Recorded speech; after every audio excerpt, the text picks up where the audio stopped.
ça y est, on nous entend.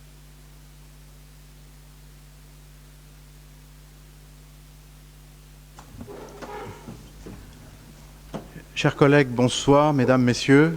Donc ce conseil sera également retransmis ce soir et on s'efforcera de le faire de manière régulière et ce sera plus facile lorsque nous aurons réintégré, et nous l'espérons bientôt, la salle habituelle du conseil. Avant de démarrer et de lire les pouvoirs, l'état civil, je voulais dire un mot par rapport à Georges Dutreuc-Rosset. Je pense que vous êtes tous, ou pour la plupart, au courant que nous avons appris ce matin la triste nouvelle du décès de Georges Dutreuc-Rosset la nuit dernière. J'ai pu présenter ce matin mes condoléances à son épouse et à son fils, au nom de la commune, des services municipaux et de l'ensemble du conseil municipal. Alors, Georges, certains l'ont connu beaucoup plus que moi. Il a mené une longue carrière dans le service public. Et il s'est dévoué de longues années aussi pour notre commune, puisqu'il est rentré au conseil municipal en 1989. Alors, à l'époque, il était conseiller sur une liste d'opposition. Et puis en 1995, il devient deuxième adjoint sur la liste Agir pour Buc, en charge de l'environnement et des travaux, déjà des travaux. En 1998, il est élu délégué titulaire au syndicat intercommunal d'études d'aménagement et de protection de la Bièvre. Et en 2001, en tant que deuxième adjoint, il continue en charge de l'environnement, de l'urbanisme et des travaux. En 2007, il est élu premier adjoint et en 2008, il prend l'urbanisme. Et en 2014, il a délégation pour l'assainissement, les travaux et l'énergie, et également en tant que suppléant au SIAVB et délégué titulaire au syndicat d'énergie des Yvelines. Je crois que ceux qui ont pu travailler avec lui, que ce soit au conseil municipal, que ce soit dans les services, ont tous pu apprécier son énergie, sa compétence, son franc-parler, son engagement au service de Buc, et dans le cadre de tous les dossiers sur lesquels il a pu travailler. Personnellement, moi j'ai fait sa connaissance il y a 6 ans, lorsque j'ai rejoint le conseil municipal, et c'est vrai que les échanges avec lui ont toujours été très riches, même si, effectivement, je n'ai pas forcément partagé toutes ses idées, tous ses avis, mais c'est vrai que c'était quelqu'un avec qui j'ai éprouvé du plaisir à travailler. Et je crois que nous nous associons tous à la douleur de sa famille, de ses proches, et je souhaitais par ce mot les assurer de notre soutien et de notre sympathie. Et j'avais suggéré effectivement qu'on puisse lui rendre hommage ce soir. Ce conseil municipal, je pense qu'il était presque partant pour il était partant pour une nouvelle campagne, et il l'avait écrit à Juliette Espinos et à moi-même en disant qu'il se mettait à la disposition de l'équipe qui l'emporterait pour l'accompagner sur les dossiers et apporter sa compétence. Et je pense qu'effectivement, il voulait vraiment continuer. Je vous propose, si vous voulez bien, qu'on se lève et qu'on prenne quelques instants de recueillement en sa mémoire.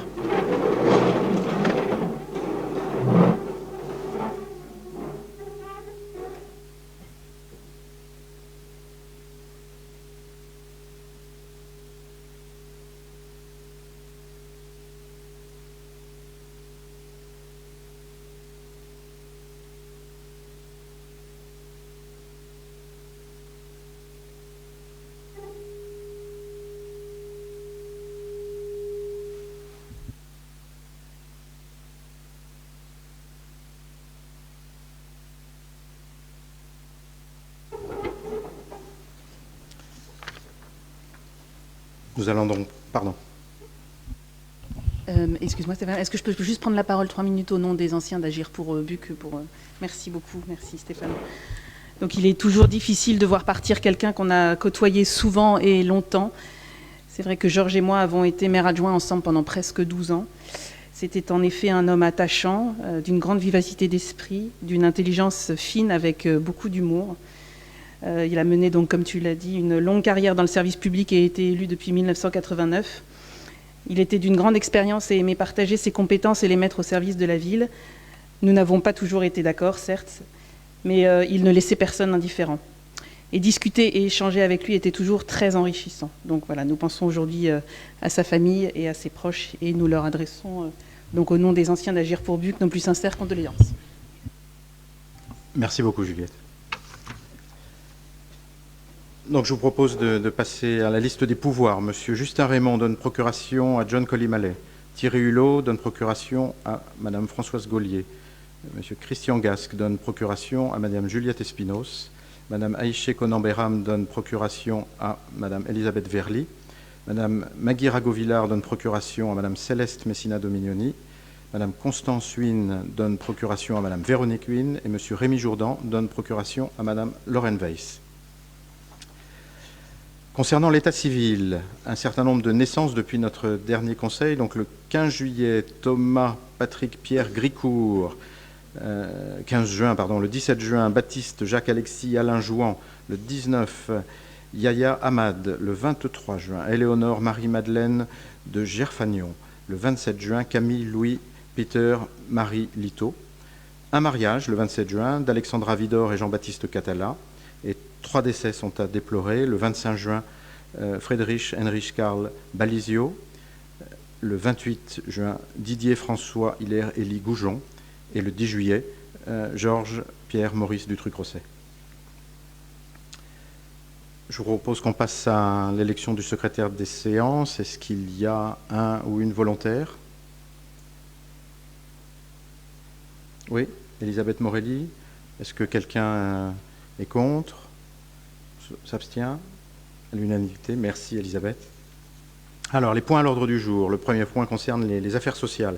L'élection des membres élus au conseil d'administration du Centre communal d'action sociale, le CCAS. Lors de la séance du 3 juillet dernier, du conseil municipal, le nombre d'administrateurs du Centre communal d'action sociale de Buc a été fixé à 13, avec la répartition suivante. Le maire, président de droit du conseil d'administration du CCAS, 6 membres élus au sein du conseil municipal, 6 membres nommés par le maire dans les conditions de l'article L. 123-6 du Code de l'action sociale et des familles. Il faut désormais procéder à l'élection des 6 représentants du conseil municipal élus en son sein. Les membres élus du CCAS sont donc élus par le conseil municipal au scrutin de liste, à la représentation proportionnelle au plus fort reste, sans panachage ni vote préférentiel. Chaque conseiller municipal ou groupe de conseillers municipaux peut présenter une liste, même incomplète. Les sièges sont attribués d'après l'ordre de présentation des candidats sur chaque liste. Si le nombre de candidats figurant sur une liste est inférieur au nombre de sièges qui reviennent à cette liste, le ou les sièges non pourvus le sont par les autres listes. Chaque conseiller ou groupe de conseillers peut donc proposer une liste qui contient au maximum autant de candidats que de sièges à pourvoir au conseil d'administration du CCAS, soit 6 candidats. L'article R 123-15 du CASF interdit que siègent au conseil d'administration des personnes qui seraient fournisseurs de biens et services au CCAS. Le maire est président de droit du CCAS et ne peut être élu sur une liste. Enfin, pour information, le conseil d'administration du CCAS se réunit entre 5 à 6 fois par an. Il convient donc de faire appel aux candidatures pour déterminer les listes de candidatures. Alors, je crois qu'il y a deux listes. Une liste pour Tous Ensemble pour Buc, avec 6 personnes sur la liste, dans l'ordre: Céleste Messina, Elisabeth Morelli, Frédéric Sarrault, Pierrette Mazery, Annie Saint-Silly et Maggie Ragovillard. Et une liste pour Buc naturellement, de 2 personnes, Françoise Gaulier et Juliette Espinos. Le vote, normalement, a lieu à scrutin secret, sauf si le Conseil décide le contraire, à l'unanimité. Chaque élu doit voter pour une liste sans panachage ni vote préférentiel. Donc, je vous propose que le vote puisse avoir lieu à main levée, dans la mesure où 22 d'un côté, 7 de l'autre. Au meilleur reste, ça fait 5 sièges pour la liste Tous Ensemble pour Buc et 1 siège pour la liste pour Buc naturellement. Donc, est-ce que quelqu'un s'oppose à ce que l'on procède par un vote à main levée? Non. Est-ce que quelqu'un s'abstient? Donc, merci beaucoup pour votre unanimité. Donc, je vous propose de voter d'abord pour la liste Tous Ensemble pour Buc. Quelles sont les personnes qui votent pour cette liste?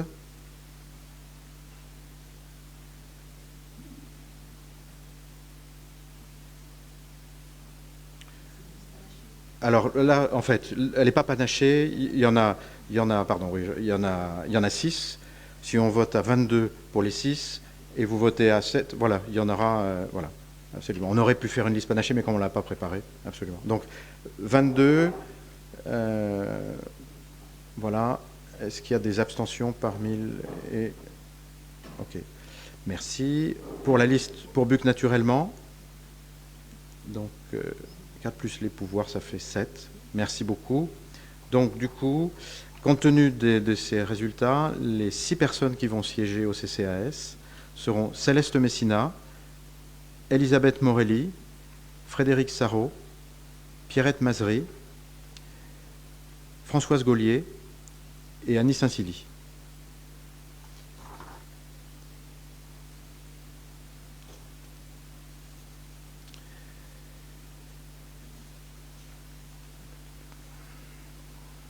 Alors, je sais qu'il y a des personnes qui souhaitaient déposer leur candidature dans le collège des personnes qualifiées. Je les invite à déposer leur candidature auprès du CCAS, en fait, directement. Voilà. Nous passons aux représentants du conseil municipal dans les organismes internes. Et tout d'abord, l'élection des représentants du conseil municipal au comité technique commun de la ville de Buc et du CCAS. Un comité technique, le CT, est créé dans chaque collectivité ou établissement employant au moins 50 agents. Pour les structures employant moins de 50 agents, le CT est placé auprès du centre de gestion. Le CT commun Ville de Buc et CCAS a été créé par délibération du 9 avril 2018. Les règles relatives à la composition et au fonctionnement du CT sont fixées par la loi numéro 2010-751 du 5 juillet 2010 et au décret numéro 2011-2010 du 27 décembre 2011. Le comité technique est compétent en matière de problèmes généraux d'organisation et de fonctionnement des services. Le CT est consulté pour avis sur les questions suivantes, les questions relatives à l'organisation et au fonctionnement des services, aux évolutions des administrations ayant un impact sur les personnels, aux grandes orientations relatives aux effectifs, emplois et compétences, aux grandes orientations en matière de politique indemnitaire et de critères de répartition y afférents, à la formation, à l'insertion et à la promotion de l'égalité professionnelle, aux sujets d'ordre général intéressant l'hygiène, la sécurité et les conditions de travail, et enfin aux aides à la protection sociale complémentaire et à l'action sociale. En outre, le CT donne son avis sur la fixation des critères d'appréciation de la valeur professionnelle, c'est l'entretien professionnel, le programme pluriannuel d'accès à l'emploi titulaire, et enfin la fixation du taux de promotion au titre de l'avancement de grade et de l'avancement à l'échelon spécial. Le CT, présidé par le maire de la collectivité ou son représentant, comprend des représentants du personnel et des représentants de la collectivité qui peuvent être en nombre inférieur. Par délibération du 9 avril 2018, le conseil municipal a décidé de maintenir le caractère paritaire de cette instance et de fixer à 6 le nombre des membres titulaires qui composeront le comité technique, parmi lesquels, en nombre égal, 3 représentants élus de la collectivité et 3 représentants du personnel. Par délibération du 9 avril 2018, le conseil municipal a décidé de maintenir le caractère paritaire. Oui, d'accord. Donc c'est le... Ah oui, pardon. Des membres titulaires qui composeront le CHSCT, parmi lesquels... pardon. Et voilà. Pardon, là. Oui. Et là... C'est bon. Excusez-moi. De fixer à 6 le nombre des suppléants, 3 représentants élus de la collectivité et 3 représentants du personnel. Suite aux élections municipales, il appartient au conseil municipal de désigner les représentants élus de la collectivité, à savoir 3 membres titulaires et 3 suppléants. Donc je vous propose de faire un vote à main levée, sachant que les 3 titulaires qui sont proposés sont Bernard Mignon-Rousseau, Pierrette Mazery et Juliette Espinos, et les 3 suppléants, Jean-Paul Bizot, Michel Fastré et Céleste Messina. Voilà, donc qui est contre cette liste? Qui s'abstient? Donc unanimité, merci beaucoup. Et félicitations aux élus. Élection des représentants du conseil municipal au comité d'hygiène, de sécurité et des conditions de travail, le CHSCT commun Ville de Buc et CCAS. Selon l'article 33-1 de la loi numéro 84-53 du 26 janvier 1984 portant dispositions statutaires relatives à la fonction publique territoriale, le CHSCT est créé dans chaque collectivité employant au moins 50 agents dans les mêmes conditions que celles prévues pour les comités techniques par l'article 32 alinéa 1 à 4 de la même loi.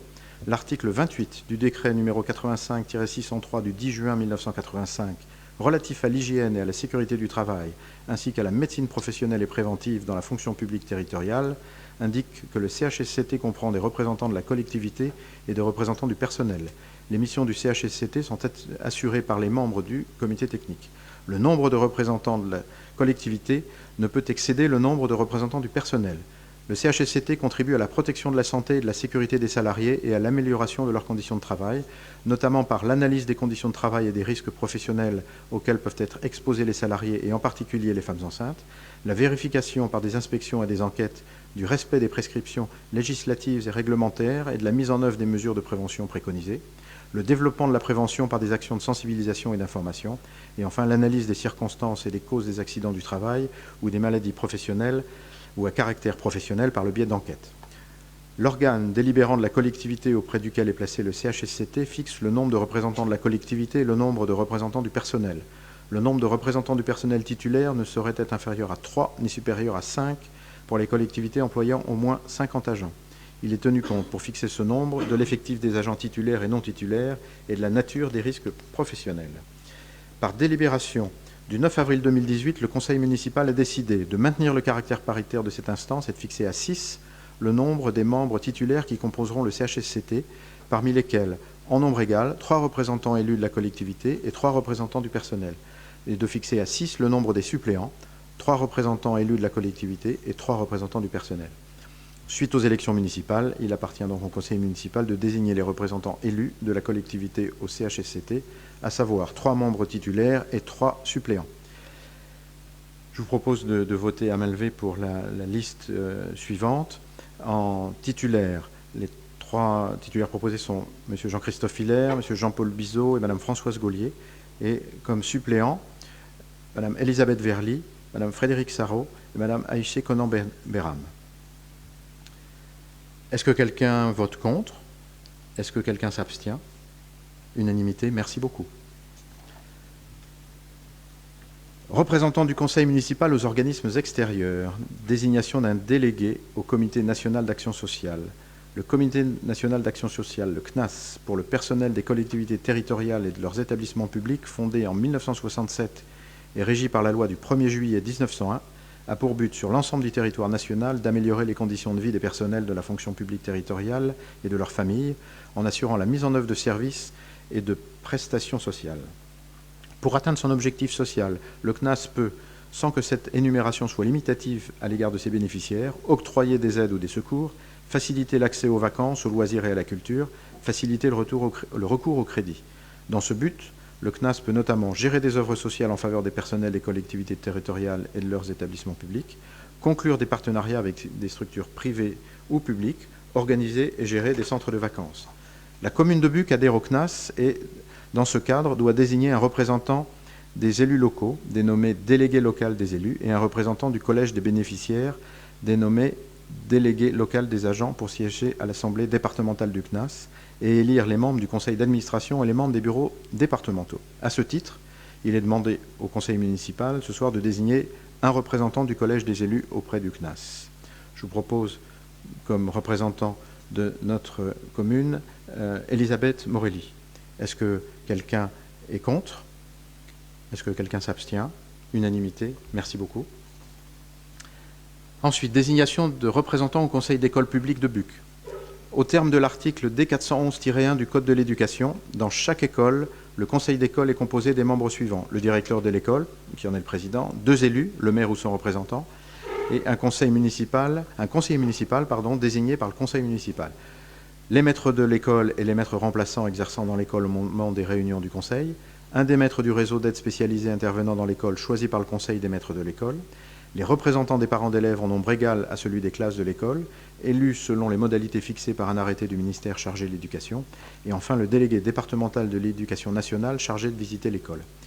Le conseil d'école se réunit au moins une fois par trimestre et obligatoirement dans le mois suivant la proclamation des résultats des élections sur un ordre du jour adressé au moins 8 jours avant la date des réunions aux membres du conseil. En outre, il peut également être réuni à la demande du directeur de l'école, du maire ou de la moitié de ses membres. Le conseil municipal doit procéder à la désignation des représentants de la commune au sein du conseil d'école, des écoles maternelles et élémentaires de son territoire. 5 conseils d'école existent sur Buc pour les écoles suivantes, avec une représentation comme suit. Alors, je pense que vous aviez... Est-ce que ça a été corrigé dans la dernière version? Il y avait une erreur dans la note de synthèse qui avait été envoyée initialement. Conseil d'école maternelle Pré-Saint-Jean. Donc, le maire ou l'adjoint d'éducation est un conseiller municipal. Conseil d'école élémentaire Pré-Saint-Jean, le maire ou l'adjoint d'éducation est un conseiller municipal. le conseil d'école élémentaire Louis Blériot, le maire ou l'adjoint éducation et un conseiller municipal, le conseil d'école maternelle Louis Clément, le maire ou l'adjoint éducation et un conseiller municipal, et enfin le conseil d'école élémentaire Louis Clément, le maire ou l'adjoint éducation et un conseiller municipal. Donc il convient de désigner le conseiller municipal pour chaque conseil d'école.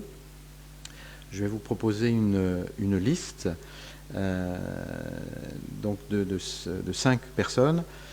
Pour la maternelle Pré-Saint-Jean, Madame Elisabeth Verly. Pour l'élémentaire Pré-Saint-Jean, Monsieur Justin Raymond. Pour l'élémentaire Louis Blériot, Monsieur Jean-Paul Bizot. Pour la maternelle Louis Clément, Madame Elisabeth Verly. Et pour l'élémentaire Louis Clément, Madame Françoise Gaulier. Est-ce qu'il y a quelqu'un qui vote contre? Est-ce qu'il y a des abstentions? Non, unanimité, merci beaucoup. Ensuite, désignation des représentants au conseil d'administration du collège Martin Luther King de Buc et du lycée franco-allemand. Désignation des représentants du conseil municipal au sein du conseil d'administration du collège Martin Luther King de Buc. Conformément au décret numéro 85-924 du 30 août 1985 relatif aux établissements publics locaux d'enseignement, modifié par le décret numéro 2005-1145 du 9 septembre 2005, notamment concernant l'article 12 portant sur la composition du conseil d'administration des collèges et lycées, le conseil municipal doit désigner 2 représentants pour siéger au nom de la commune au conseil d'administration du collège Martin Luther King. Là, pareil, je vais vous proposer un vote à main levée sur les 2 candidats proposés qui sont M. Jean-Paul Bizot et Mme Françoise Gaulier. Est-ce qu'il y a des votes contre? Des abstentions? Unanimité? Merci beaucoup. Ensuite, la désignation des représentants du conseil municipal au sein du conseil d'administration du lycée franco-allemand. Conformément au décret numéro 85-924 du 30 août 1985, relatif, je vais peut-être vous le passer parce que c'est la même chose, la seule différence c'est que là nous devons désigner 3 représentants pour siéger au nom de la commune au conseil d'administration du lycée franco-allemand. Et je vais vous proposer un vote à main levée aussi sur les 3 candidats suivants, Mme Aïché Conan-Béram, M. Jean-Paul Bizot et M. Rémi Jourdan. Est-ce qu'il y a des votes contre? Des abstentions? Non, unanimité, merci beaucoup. Ensuite, nous passons à la commission communale pour l'accessibilité, le CCA. Les commissions communales et intercommunales pour l'accessibilité, instaurées par la loi numéro 2005-102 du 11 février 2005 pour l'égalité des droits et des chances, la participation et la citoyenneté des personnes handicapées imposent aux communes et intercommunalités de 5000 habitants et plus d'établir un constat de l'état d'accessibilité de leur territoire et d'engager une réflexion pour améliorer la chaîne de déplacement dans son intégralité. Dans ce cadre, les commissions communales et intercommunales pour l'accessibilité sont tenues d'établir un rapport annuel et de l'adresser au préfet. Suite à l'ordonnance numéro 2014-1090 du 26 septembre 2014, la commission communale pour l'accessibilité des personnes handicapées s'intitule désormais la commission communale pour l'accessibilité, donc CCA. Le maire en est le président et arrête la liste de ses membres. Elle est composée, entre autres, de représentants de la commune désignés par la délibération. Les commissions communales pour l'accessibilité se distinguent des commissions communales d'accessibilité, CA. Tant que ces dernières ont pour vocation de donner des avis sur le respect de la réglementation dans le cadre des projets de travaux, les CCA n'ont, elles, pas de pouvoir décisionnel. Il s'agit de véritables observatoires locaux de la mise en accessibilité du territoire. Composition de la CCA, d'après l'article L 2143-3 du Code général des collectivités territoriales. Elle est présidée par le maire et cette commission est composée des représentants de la commune, d'associations d'usagers, d'associations représentant les personnes handicapées, tous les types de handicap, d'associations représentant les personnes âgées, de représentants des acteurs économiques ainsi que de représentants d'autres usagers de la ville. Les missions sont de dresser le constat de la mise en accessibilité dans les domaines de la voirie, du cadre bâti, bâtiments publics et privés, du transport et des espaces publics, pour permettre d'assurer une réflexion globale sur la chaîne de déplacement, de permettre d'avoir une vision stratégique et prospective de la mise en accessibilité du territoire. Le CCA fait toute proposition utile de nature à améliorer la mise en accessibilité de l'existant, d'établir un système de recensement des logements accessibles aux personnes handicapées et aux personnes âgées, de dresser la liste par voie électronique des établissements recevant du public situés sur le territoire communal qui ont élaboré un agenda d'accessibilité programmé et la liste des établissements accessibles aux personnes handicapées. À cette fin, elles sont destinataires des projets d'ADAP, de leurs documents de suivi et des attestations d'achèvement des travaux, ainsi qu'en matière ferroviaire, des schémas directeurs d'accessibilité et de leur bilan de travaux. Actuellement, la CCA de Buc est composée comme suit. Le maire en tant que président, 4 représentants du conseil municipal, 4 représentants des services municipaux, le directeur du CCAS, un administrateur du CCAS et enfin 4 représentants des usagers et structures en rapport avec les problématiques d'accessibilité.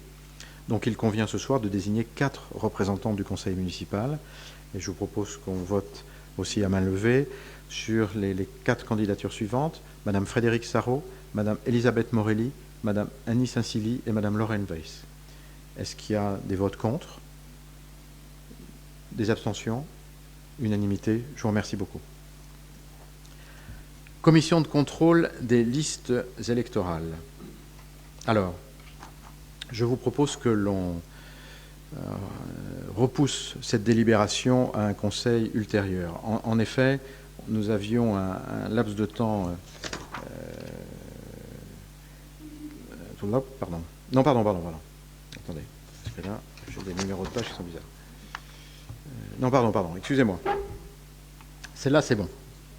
Excusez-moi. Dans le cadre de la réforme de la gestion des listes électorales introduite par la loi numéro 2016-1048 du 1er août 2016 rénovant les modalités d'inscription sur les listes électorales, les maires se voient transférer, en lieu et place des commissions administratives qui seront supprimées, la compétence pour statuer sur les demandes d'inscription et sur les radiations des électeurs qui ne remplissent plus les conditions pour être inscrits. Les inscriptions et radiations opérées par le maire feront désormais l'objet d'un contrôle a posteriori par une commission de contrôle instituée dans chaque commune. La commission de contrôle a 2 missions. Elle s'assure de la régularité de la liste électorale en examinant les inscriptions et radiations intervenues depuis sa dernière réunion. Elle statue sur les recours formés par les électeurs contre les décisions de refus d'inscription ou de radiation prises à leur égard par le maire. Dans les communes de 1000 habitants et plus, pour lesquelles 2 listes ou plus ont obtenu des sièges au conseil municipal lors du dernier renouvellement, la commission est composée de 5 conseillers municipaux nommés par arrêté préfectoral pour une durée de 3 ans. Il s'agit à présent de proposer au préfet la nomination de 3 conseillers municipaux, pas d'adjoint ni le maire de la liste majoritaire et 2 conseillers municipaux de la liste minoritaire. Je vous propose de la même manière qu'on procède par un vote à main levée. Donc sur la liste majoritaire, Mme Karina Bramy, M. Michel Fastré et M. Franck Marquet, et sur la liste minoritaire, M. Christian Gasque et Mme Catherine Le Dantec. Est-ce qu'il y a des votes contre? Des abstentions? Unanimité? Merci beaucoup. La commission communale des impôts directs. Là, excusez-moi, c'est celle-là que je vous propose d'ajourner. En fait, sur cette liste, donc c'est la création d'une comité communale des impôts directs dans chaque commune. Cette commission tient une place centrale dans la fiscalité directe locale en donnant chaque année son avis sur les modifications d'évaluation ou les nouvelles évaluations des locaux d'habitation recensés par l'administration fiscale. Depuis la mise en œuvre au 1er janvier 2017 de la révision des valeurs locatives des locaux professionnels, elle participe par ailleurs à la détermination des nouveaux paramètres départementaux d'évaluation. Et dans les communes de plus de 2000 habitants, elle est composée du maire ou d'un adjoint délégué président de la commission et de 8 commissaires titulaires et de 8 commissaires suppléants. Ceci dit, il est demandé au conseil municipal de proposer au directeur des finances publiques une liste de 32 noms avec 16 titulaires et 16 suppléants dans laquelle il choisira les commissaires titulaires et suppléants. Alors, en fait, pourquoi est-ce que je vous propose de repousser cette délibération? C'est qu'il y a quelques élus, mais très peu, et surtout des habitants de la commune. Or, le délai a été particulièrement court pour nous permettre effectivement d'établir une liste de 32 noms et de nous assurer que les personnes étaient effectivement volontaires. Alors, il y avait ceux qui siégeaient avant, mais certains ne sont plus à Buc, certains ne sont peut-être plus volontaires. Donc, je vous propose effectivement que l'on ajourne et que l'on repousse à une date ultérieure. Normalement, nous devons le faire dans le délai de 2 mois après la première l'installation du conseil. Compte tenu des circonstances un peu exceptionnelles, des vacances, c'est quasiment impossible de le faire. Donc, nous prenons sur nous, effectivement, de le gérer de cette manière-là et de le faire au plus tôt dans le courant du mois de septembre. Par contre, ce que je vous invite à faire, c'est effectivement de solliciter auprès des personnes que vous connaissez, des Bucois, alors déjà de quelques élus qui éventuellement souhaiteraient siéger. J'ai d'ailleurs eu une proposition pour la liste pour Buc naturellement, je crois, de Christian Gasque, et de solliciter effectivement les Bucois qui seraient intéressés pour participer à cette commission. Donc, si vous en êtes d'accord, je vous propose effectivement de repousser cette délibération. Est-ce que quelqu'un s'oppose à ça? Est-ce qu'il y a une abstention? Non. Je vous remercie beaucoup. Le point suivant concerne la désignation d'un délégué au syndicat d'énergie des Yvelines, le SEY 78. C'est un syndicat mixte qui constitue l'autorité concédante pour la fourniture d'électricité au tarif réglementé, le concessionnaire étant EDF, et pour l'exploitation des réseaux de distribution d'électricité, le concessionnaire étant ERDF, filiale d'EDF. Il peut en outre être chargé par ses adhérents d'assurer le pouvoir concédant de la distribution de gaz et les conseiller pour la maîtrise de la demande d'énergie. Au 31 décembre 2012, au titre de la compétence électricité, adhéraient au SEY soit directement, soit par le biais d'un EPCI, 196 communes totalisant 981 973 habitants, dont 191 communes des Yvelines et 5 du Val d'Oise. Par ailleurs, au titre de la compétence gaz, 45 communes, parmi les 127 communes du SEY desservies par GRDF, représentant 195 797 habitants, ont transféré leur pouvoir concédant au SEY. Conformément à l'article 3 des statuts du syndicat, il est proposé au conseil municipal d'élire un délégué titulaire et un délégué suppléant pour représenter la commune. Je vous propose un vote à main levée sur ce point-là également. Je vous propose comme titulaire M. Bernard Millon-Rousseau et M. Stéphane Touvet comme suppléant. Est-ce qu'il y a quelqu'un qui vote contre? Des abstentions? Unanimité, je vous remercie beaucoup. Ensuite, nous passons à la désignation d'un correspondant défense pour la ville de Buc. Les correspondants défense remplissent en premier lieu une mission d'information et de sensibilisation des administrés de leur commune aux questions de défense. Ils sont également les interlocuteurs privilégiés des autorités civiles et militaires du département et de la région. Enfin, ils disposent d'un espace spécifique sur le site internet du ministère de la Défense. Le correspondant défense exerce sa mission d'information dans les domaines suivants: le parcours de citoyenneté, incluant l'enseignement de défense à l'école, le recensement et la journée d'appel de préparation à la défense, JAPD, les activités de défense avec le volontariat, les préparations militaires et la réserve militaire, et enfin le devoir de mémoire et la reconnaissance. Il appartient à chaque commune de procéder à la désignation d'un correspondant défense parmi les membres du conseil municipal. Je vous propose de désigner pour Buc M. Hervé Violent. Est-ce qu'il y a quelqu'un qui vote contre? Est-ce qu'il y a des abstentions? Unanimité, je vous remercie. Désignation d'un correspondant sécurité routière de la ville de Buc. L'État incite les collectivités territoriales à nommer un élu correspondant sécurité routière dans chaque collectivité. Celui-ci est le relais privilégié entre les services de l'État et les autres acteurs locaux et veille à la diffusion des informations relatives à la sécurité routière, de même qu'à sa prise en charge dans les différents champs de compétences de sa collectivité. Au-delà de sa mission de correspondant privilégié des services de l'État et des autres acteurs locaux, le correspondant sécurité routière est chargé de diffuser des informations relatives à la sécurité routière, contribuer à la prise en charge de la sécurité routière dans les différents champs de compétences de la collectivité et contribuer à l'élaboration et à la mise en œuvre des programmes de la politique départementale au sein de sa collectivité. Je vous propose aussi un vote à main levée et je propose la candidature de M. Hervé Violent à nouveau sur ce poste-là. Est-ce qu'il y a des personnes qui votent contre? Des abstentions? Unanimité, merci beaucoup. Je vous propose de passer ensuite au point suivant, qui sont les dispositions relatives à la situation des élus, et notamment les indemnités de fonction aux maires et aux adjoints. Alors, conformément à l'article L. 2123 du Code général des collectivités territoriales, le conseil municipal doit délibérer pour fixer le montant des indemnités maximales pouvant être allouées aux élus pour l'exercice effectif de leurs fonctions de maire, maire adjoint et conseillers municipaux chargés d'une délégation. Les indemnités du maire sont votées par le conseil municipal dans la limite d'un taux maximal en référence à l'indice brut terminal, 1027 à ce jour, soit un montant brut mensuel de 3 889,40 et varie selon la taille de la commune. Conformément à l'article L. 2123-23 du CGCT, le barème établi en pourcentage est fixé à 55% de l'indice 1027 pour ce qui concerne les communes de 3 500 à 9 999 habitants. La ville de Buc comptant 5 980 habitants au 1er janvier 2020. En cas de suppléance, l'élu qui assure le remplacement provisoire du maire peut percevoir l'indemnité due au maire après délibération du conseil municipal. Les adjoints ayant reçu une délégation perçoivent également une indemnité. Le barème est de 22% maximum de l'indice 1027. Et l'enveloppe globale indemnitaire est déterminée en additionnant l'indemnité maximale autorisée du maire et l'indemnité maximale autorisée par adjoint multipliée par le nombre d'adjoints. Donc en ce qui concerne la commune, le maire, 8 adjoints. Donc l'enveloppe maximale disponible est de 8 984,53 €. L'article L. 2123-24-1 du CGCT prévoit que des indemnités peuvent être versées par le conseil municipal aux conseillers municipaux auxquels le maire délègue une partie de ses fonctions, à condition que le montant total des indemnités maximales susceptibles d'être allouées au maire et aux adjoints ne soit pas dépassé. Quant aux conseillers municipaux des communes de moins de 100 000 habitants, ils sont susceptibles de se voir verser également une indemnité maximale égale à 6%, à condition que le montant total des indemnités maximales susceptibles d'être allouées au maire et aux adjoints ne soit pas dépassé. Mais cette indemnité n'est pas cumulable avec celle prévue pour les conseillers municipaux délégués. Si le conseil municipal décide d'indemniser un conseiller sans délégation, tous devront percevoir l'indemnité sans exception. Alors,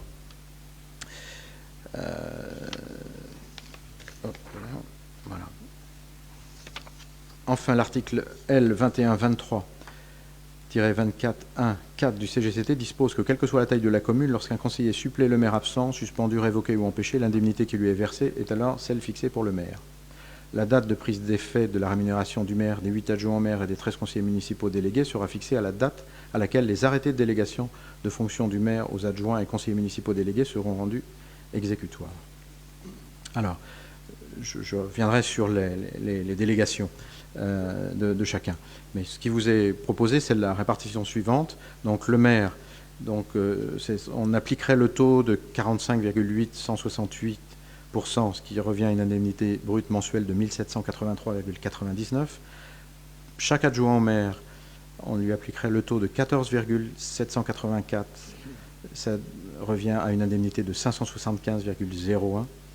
Et chaque conseiller municipal, le taux de 5,143%, pour une indemnité brute mensuelle de 200,03 €. Vous le comprenez, ce sont les taux qui doivent être fixés et c'est le montant qui en découle. En fait, nous avions essayé de cibler quel était le montant que nous souhaitions verser comme indemnité et donc nous avons fait le calcul des taux. Donc ce sont des montants indicatifs en ce qui concerne indicatifs, ce sont les arrondis. Alors, ce qui est important de voir, c'est qu'effectivement, on a retenu, c'était des engagements que nous avions pris, nous avons retenu comme mode de fonctionnement d'avoir, le maire et 8 adjoints, mais d'avoir une équipe totalement impliquée dans les missions de conseillers municipaux. Et donc, de déléguer certaines tâches aux conseillers municipaux, certaines missions. Sachant que les conseillers municipaux délégués travailleraient en binôme avec certains adjoints et dans un ou deux cas avec le maire selon les sujets et quand ils sont transverses. Donc pourquoi faisons-nous ça? Nous faisons ça parce que nous souhaitons effectivement impliquer vraiment sur la durée du mandat les 22 conseillers municipaux de notre équipe, parce que nous souhaitons répartir les responsabilités sur l'intégralité de l'équipe de manière à moins surcharger les adjoints et d'éviter d'avoir un fonctionnement où on a quelques adjoints qui finalement traitent l'intégralité des dossiers, mais d'avoir finalement une capacité plus importante à gérer tous les dossiers et à mener de front l'intégralité des projets. Donc nous avons pris soin d'avoir une délégation précise pour chaque personne. Je crois, sur la table, vous avez la liste pour chaque personne de sa délégation. Donc je vous propose de la parcourir. Donc maire et conseiller communautaire, Céleste Métina, donc première adjointe, développement économique, les commerces, l'emploi, les solidarités. John Collimalet, délégué à la communication, à la démocratie constructive et à la gouvernance, aux relations intercommunales et à la coopération internationale. Pierrette Mazery, déléguée aux finances, au budget, aux ressources humaines, au marché et commandes publiques. Bernard Millon-Rousseau, délégué aux travaux, à l'urbanisme, à la planification urbaine et à l'aménagement. Maggie Rago-Villard, délégué à la culture, au comité des fêtes, au jumelage et partenariats. Jean-Christophe Huller, adjoint délégué à l'environnement, à la transition écologique et énergétique. Aïché Conan-Béram, adjoint délégué à l'éducation et à la petite enfance. Et Jean-Paul Bizot, adjoint délégué à la jeunesse, à la vie associative et au sport. Et ensuite, donc, voici les délégations que nous avons bâti pour les conseillers municipaux. Donc Elisabeth Morelli, déléguée aux affaires sociales, aux seniors, à la famille et au logement social et d'urgence, en étant rattachée à Céleste Messina, en l'occurrence. Justin Raymond, délégué à l'accompagnement civique de la jeunesse et au conseil municipal des jeunes, rattaché en l'occurrence à Jean-Paul Bizot. Elisabeth Verly, déléguée aux affaires scolaires et périscolaires, rattachée à Jean-Paul Bizot également. Stéphane Touvet, délégué au projet énergétique, au développement durable et aux mobilités douces, rattaché à Jean-Christophe Hilaire. Constance Huynh, déléguée à l'innovation culturelle et au rayonnement de la ville, rattaché à Maggie Rago-Villard. Hervé Violent, délégué à la sûreté et à la sécurité, rattaché au maire. Annie Saint-Silly, déléguée à la santé et à l'intergénérationnel, rattaché à Céleste Messina. Dejan Stankovic, délégué à la coopération interrégionale et européenne, rattaché à John Collimalet. Véronique Huynh, déléguée aux projets urbains et à la rénovation du patrimoine, rattaché à Bernard Mignon-Rousseau. Franck Marquet, délégué au numérique, à la fois les outils et l'innovation, rattaché à John Collimalet. Karine Lebriand-Abrémy, déléguée à la valorisation du patrimoine, au développement du potentiel touristique, rattaché au maire. Michel Fastré, délégué au développement de la zone d'activité économique dans le cadre de l'intercommunalité, rattaché à Céleste Messina. Et enfin, Frédéric Sarrault, délégué au handicap et à l'accessibilité, rattaché à l'adjoint aux solidarités.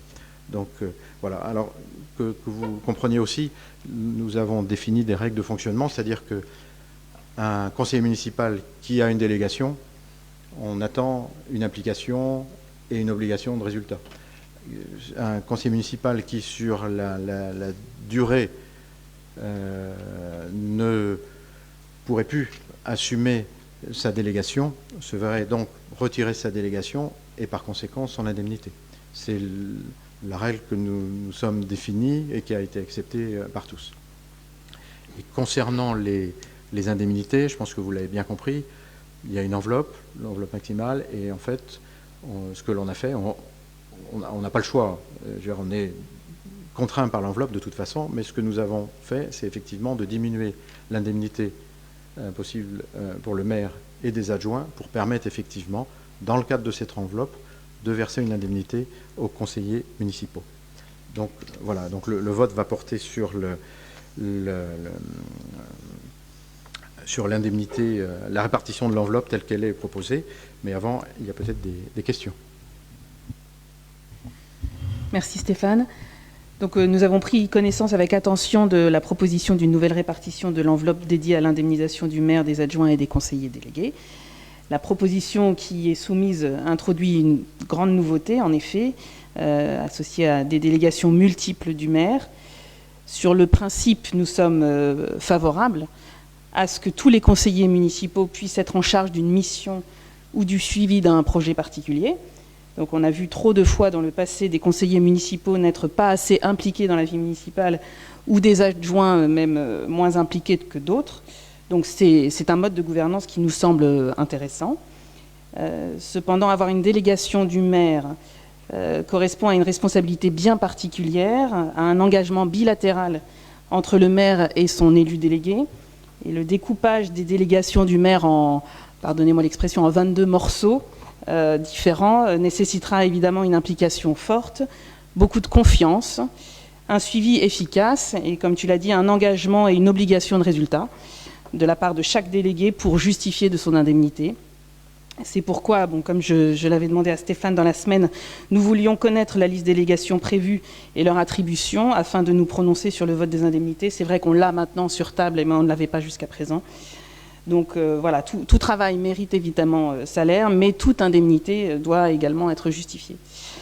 Donc voilà, alors nous avons un petit regret quand même par ailleurs, c'est que finalement la notion de bénévolat, elle disparaît finalement en fait, de l'attribution des indemnités à chaque élu de la majorité. Et cette mission de bénévolat, qui est en général assez propre à certains élus, elle s'appliquera donc dorénavant qu'aux élus de l'opposition. Voilà, donc nous nous abstiendrons en tout cas ce soir sur cette délibération. Merci. Merci beaucoup. Alors effectivement, je réinsiste sur l'obligation de résultat, sur la confiance qui existe, et elle existe clairement. Et donc la nécessité pour chacun de remplir sur la durée la mission qui est là. Et chacun s'est engagé effectivement à le faire.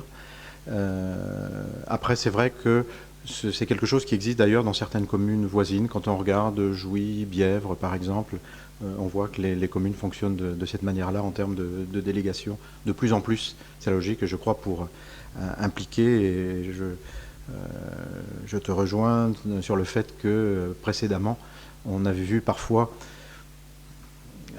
un bénévolat et une implication peut-être pas assez importante de la part de certains. Donc ce qu'on a voulu, compte tenu des projets que nous avons et des engagements que nous avons pris devant les Bucquois, ce que nous avons souhaité, c'est qu'effectivement tout le monde se mette au travail pour ça. Et qui dit délégation dit indemnité. Voilà. Bon, après, nous serons très vigilants sur le fait de respecter les engagements que chacun a pu prendre. Je compte sur vous aussi pour être vigilant sur le fait que vous pourrez constater que les gens le fassent bien. C'est important. Donc j'ai bien noté que vous vous abstiendrez sur cette délibération. Donc je vous propose de voter. Monsieur le maire, Oui. je ne sais pas si ça marche, mais c'était juste par rapport à Madame Verly, parce qu'elle travaillera avec l'adjointe de l'éducation et petite enfance qui est Aïché Conan-Bérin. Voilà. Voilà. Pardon pour mon erreur. Donc je vous propose de passer au vote. Donc qui vote contre cette répartition? Qui s'abstient? Donc 7. Qui vote pour? Bon, 22. Merci beaucoup. Le droit à la formation des élus. La formation des élus est organisée par le Code général des collectivités territoriales et notamment par son article L2123-12 qui précise que celle-ci doit être adaptée aux fonctions des conseillers municipaux. Compte tenu des possibilités budgétaires, il est proposé qu'une enveloppe budgétaire d'un montant égal à 10 000 € soit consacrée chaque année à la formation des élus. Les organismes de formation doivent être agréés et conformément à l'article L2123-13 du Code général des collectivités territoriales, chaque élu ne peut bénéficier que de 18 jours de formation sur toute la durée du mandat et quel que soit le nombre de mandats qu'il détient.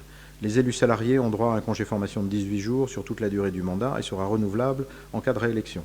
Les thèmes de formation privilégiés seront notamment les fondamentaux de la gestion municipale et ou de l'action publique locale, les formations en lien avec les délégations et ou l'appartenance aux différentes commissions, les formations favorisant l'efficacité personnelle, prise de parole, conduite de réunion, gestion des conflits, etc. Il est proposé au conseil municipal d'allouer une enveloppe budgétaire annuelle à la formation des élus municipaux d'un montant égal à 10 000 €, d'adopter les principes suivants de prise en charge de la formation des élus, envoi du formulaire d'inscription à une formation à l'attention du maire au moins 2 mois avant la date de la formation, afin de s'assurer de l'agrément des organismes de formation et de l'adéquation de l'objet de la formation avec les fonctions effectivement exercées pour le compte de la ville. L'inscription sera assurée par la commune qui réglera les frais inhérents à la formation. Les remboursements des frais annexes à la formation, transport, restauration, nuitée, seront effectués sur la base des textes applicables aux fonctionnaires territoriaux et sur présentation des justificatifs. La répartition des crédits et de leur utilisation sur une base égalitaire entre les élus dans la limite de l'enveloppe budgétaire annuelle de 10 000 €. Et d'inscrire au budget supplémentaire de l'exercice 2020 le complément permettant d'ouvrir une enveloppe totale de 10 000 € sur l'exercice 2020.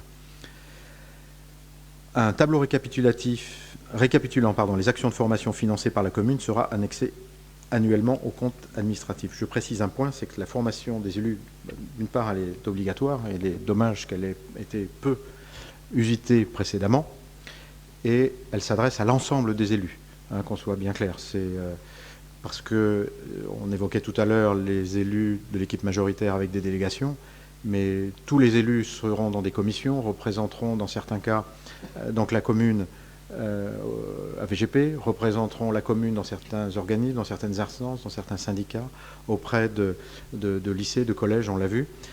Et donc il est important que tous les élus puissent bénéficier de cette formation. Donc clairement, ce n'est pas une enveloppe budgétaire qui sera uniquement réservée, si elle est utilisée, aux élus de l'équipe majoritaire. C'est vraiment pour l'intégralité des élus, sur la base du mode de fonctionnement qui est décrit là, bien sûr. Est-ce qu'il y a des questions? Je vous propose qu'on passe au vote. Est-ce qu'il y a quelqu'un qui vote contre? Est-ce que quelqu'un s'abstient? Unanimité, merci beaucoup. Et donc je compte sur chacune et chacun pour effectivement utiliser cette enveloppe. C'est important. On est dans un environnement qui évolue et on a besoin d'être au niveau pour correctement appliquer le mandat que nous avons. Donc je compte sur chacune et chacun pour identifier les domaines sur lesquels il est nécessaire qu'il ou elle puisse se former. Je vous propose de passer aux informations diverses. La situation de l'emploi, vous avez sur la table donc, la situation de l'emploi. Nombre de demandeurs d'emploi à BUC au 15 mai, 167 personnes réparties de la manière suivante, 84 hommes et 83 femmes, dont 123 indemnisables et 44 non indemnisables. Et au 15 juin, 174 personnes, 83 hommes, 91 femmes, dont 122 indemnisables et 52 non indemnisables. Donc, si vous regardez la courbe, malheureusement, on constate qu'après une baisse sur le premier trimestre de l'année, on voit une hausse sur cette partie-là. On avait la même chose l'an dernier, si vous regardez bien. Ceci dit, on a une pente qui est un petit peu élevée. Il est à craindre que cette augmentation dure sur la deuxième partie de l'année, compte tenu de ce que l'on peut entendre les uns et les autres, compte tenu de la situation économique des entreprises, malheureusement. Voilà, il sera vraiment important pour nous d'accompagner les entreprises de BUC, d'essayer d'accompagner au mieux aussi les Bucoises et les Bucois qui se trouveront dans une situation difficile pour cause de perte d'emploi. C'est vrai que nous avons la chance d'avoir quelques associations qui sont capables de bien accompagner. Il faudra vraiment les utiliser et pouvoir aider les Bucois concernés à utiliser ces associations. Je vous propose de passer aux questions diverses. Nous avons reçu plusieurs questions du groupe pour BUC naturellement. Le forum des associations aura-t-il bien lieu et sous quelle forme? Alors oui, je vous confirme que nous avons prévu de maintenir le forum des associations le 5 septembre, si les conditions sanitaires le permettent. Nous étudions avec les services compétents plusieurs hypothèses, dont l'une qui consisterait à répartir éventuellement les associations sur 2 sites, le gymnase et le Pré Saint-Jean. Ça n'est qu'une hypothèse, mais ça permettrait de respecter les règles sanitaires et de répartir peut-être la culture d'un côté, le sport de l'autre. Il avait été évoqué comme hypothèse de le faire à l'extérieur, mais c'est compliqué parce que nous n'avons pas... Il faut du beau temps, et donc ça veut dire anticiper éventuellement des besoins en termes de tentes, etc., que nous n'avons pas, qui coûteraient cher. Et donc le fait de répartir sur 2 sites permettrait de diminuer le nombre de personnes par site. 2 sites à proximité, le gymnase du Pré Saint-Jean et la salle polyvalente, ça permettrait à ce moment-là plus facilement de tenir ce forum qui est vraiment important pour la vie associative bucoise, qui est vraiment important pour BUC. Et donc nous allons tout faire pour le tenir de cette manière-là. Question suivante, c'est la composition des conseils de quartier peut-elle être amendée compte tenu du résultat des élections? En effet, certains membres n'ont pas pu présenter leur candidature étant sur des listes municipales. Alors effectivement, ils ont été composés il y a quelque temps, mais c'est vrai que ceux qui étaient conseillers municipaux ne siégeaient pas dans les conseils de quartier. Donc oui, je crois qu'on peut effectivement regarder ça. D'ailleurs, certains avaient posé des questions sur est-ce qu'il ne faut pas, il y a 5 bureaux de vote, est-ce qu'il ne faut pas 5 quartiers? Bon, je ne sais pas. Mais en tout cas, oui, pour regarder ce point dès les premiers jours de septembre, pour qu'effectivement on recompose les conseils de quartier pour permettre aux personnes qui ne pouvaient pas s'y investir et qui ont envie puissent le faire. Donc oui, la réponse est positive, bien sûr. Retour à la normale de la semaine scolaire à 4 jours et demi. Quand et comment seront informés les parents du rythme scolaire qui revient à la normale à la rentrée?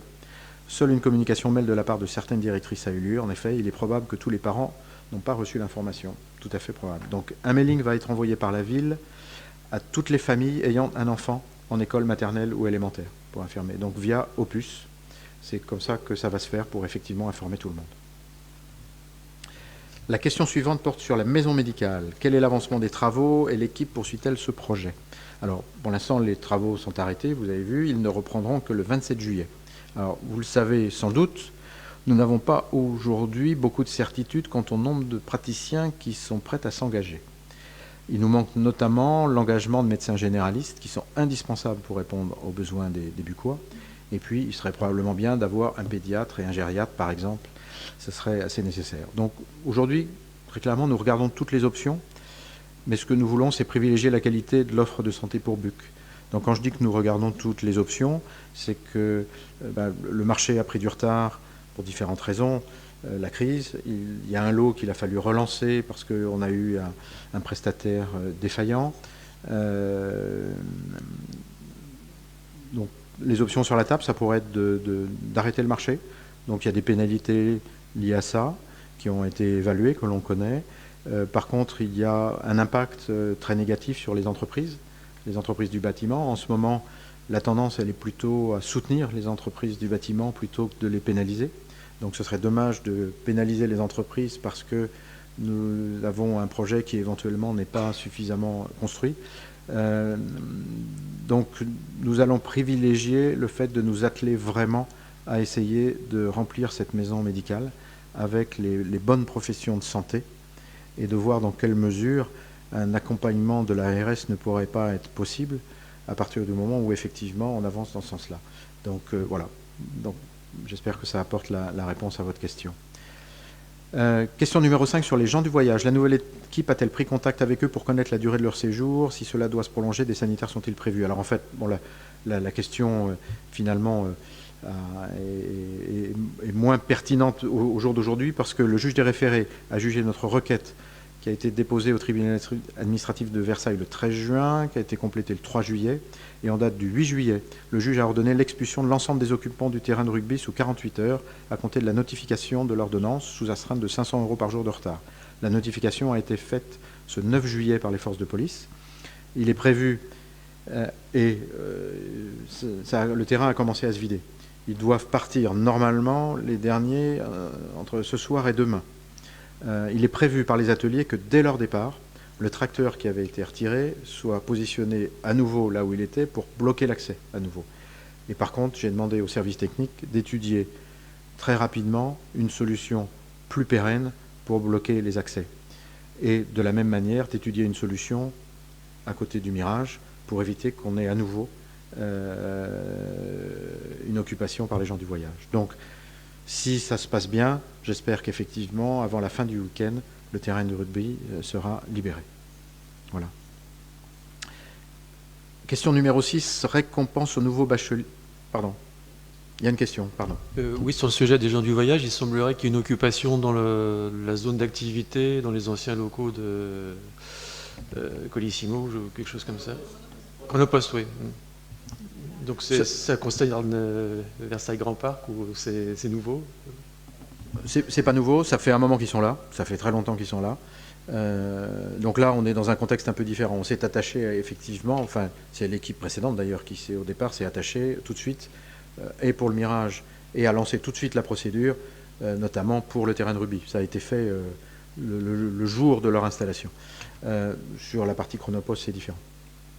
Là, on parle bien du terrain de rugby.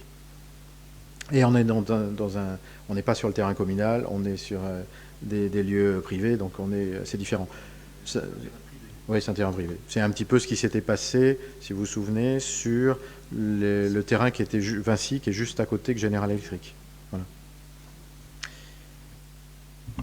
La question suivante portait sur la récompense aux nouveaux bacheliers. Est-ce que nous avons prévu de récompenser, comme chaque année, les lycéens ayant obtenu une mention au baccalauréat? Donc, oui, nous prévoyons de poursuivre cette mesure. Alors, je ne sais pas si cette année, il faudra se limiter aux mentions très bien, parce qu'avec 93% d'admis au premier tour, bon, je ne sais pas combien de mentions, mais oui, on va maintenir cette mesure cette année, selon probablement les mêmes modalités que ce qui avait été fait l'année précédente. Si je peux me permettre, alors autant il y a eu un vrai succès sur le pourcentage d'admis, la répartition des mentions n'a pas été aussi à la hauteur du nombre d'admis. Hein. Ça dépendait des établissements d'ailleurs. Alors je ne connais pas les mentions, justement, oui, je ne connais pas la répartition des mentions, donc nous verrons bien. Mais oui, nous allons poursuivre ça. Et puis la dernière question portait sur le festival de la bande dessinée. Est-ce qu'il aura lieu et si oui, sous quelle forme? Donc, oui, nous prévoyons de maintenir le festival de la bande dessinée, si les conditions sanitaires le permettent, toujours pareil. Alors c'est important, je crois qu'on s'inscrit vraiment dans un mouvement aujourd'hui où la culture doit repartir. Donc je pense qu'au niveau national c'est comme ça, partout il y a eu tellement de festivals annulés, etc. Enfin vraiment, il faut que ça puisse repartir dans les meilleures conditions possibles. Donc nous essaierons d'avoir les meilleures conditions possibles, ça veut dire de garantir la sécurité sanitaire pour cet événement. Alors là, on sera toujours au même endroit. Par contre, on étudie des possibilités qui pourraient être peut-être alors, de limiter le nombre simultané de visiteurs dedans, peut-être de réduire un petit peu le nombre d'auteurs pour voilà. Mais ce sont là, c'est le pôle culture qui travaille sur différentes hypothèses, mais la réponse est oui. Si les conditions sanitaires le permettent, nous aurons bien le 10 et le 11 octobre le festival de la BD. Et donc on a donné l'accord pour que la communication parte maintenant. Donc il y a juste la communication. On fait en sorte de retarder le plus possible les dépenses, les engagements qu'on prend pour justement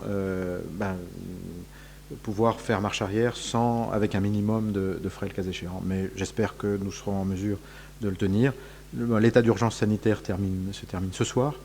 Et donc j'espère que sur les premiers jours de septembre et d'octobre, on sera dans une situation qui nous permettra de le faire, très probablement en ayant les gestes barrières, etc. Mais j'espère que nous pourrons, qu'il pourra avoir lieu. Surtout qu'il y a une belle affiche, il y a des belles choses, donc ce serait vraiment une bonne chose. Et de la même manière, ce n'était pas dans la question, mais sur la culture, aussi, on va s'efforcer vraiment de pouvoir lancer la saison culturelle et qu'elle puisse se dérouler dans les meilleures conditions. Toujours avec les mêmes contraintes, mais en essayant de faire au mieux. Voilà pour les questions que nous avons reçues. Oui. Il y avait une question supplémentaire que tu n'as pas passée, qui portait sur les travaux de la piste cyclable de la rampe Saint-Martin qui relie Buc à Versailles. Donc des travaux qui ont démarré cette semaine, qui avaient fait l'objet préalablement donc, des travaux du conseil départemental. Une réunion sur place avait été organisée avec la participation de Vélo Buc l'année dernière pour alerter le département sur la dégradation de cette piste cyclable qui est extrêmement utilisée par les lycéens de Buc. Les travaux en cours interrompent cette piste cyclable. Alors voilà, il y a certaines informations que tu peux peut-être nous transmettre sur les travaux, si tu les as. Moi, j'ai eu des compléments de mon côté, mais peut-être que tu as des informations plus précises. Alors, malheureusement, non, je n'ai pas d'informations plus précises. Effectivement, j'ai demandé au service de regarder, à moins que vous ayez reçu quelque chose. Non, on n'a pas d'informations. Alors, si tu as des informations plus récentes à nous partager, avec plaisir.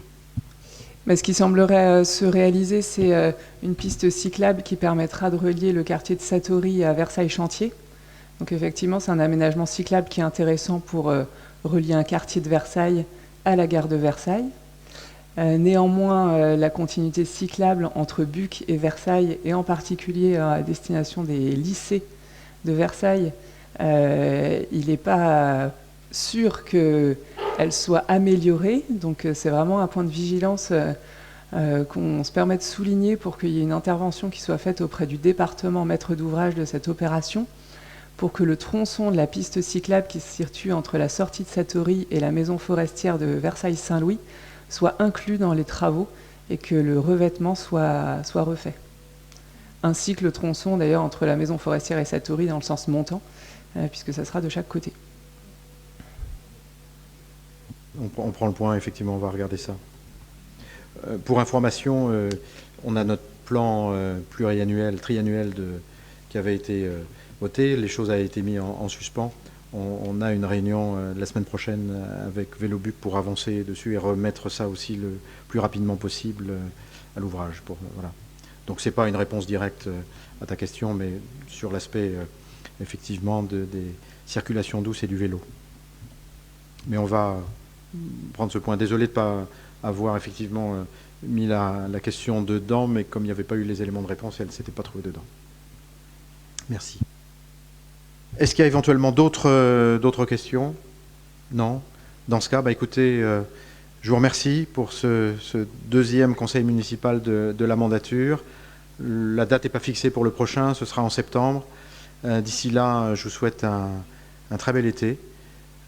Profitez bien, prenons plein de force pour rentrer en forme et travailler ensemble sur tous les nombreux projets que nous avons. Et je vous souhaite donc une bonne fin de soirée, un excellent week-end et bonnes vacances pour ceux qui partent bientôt.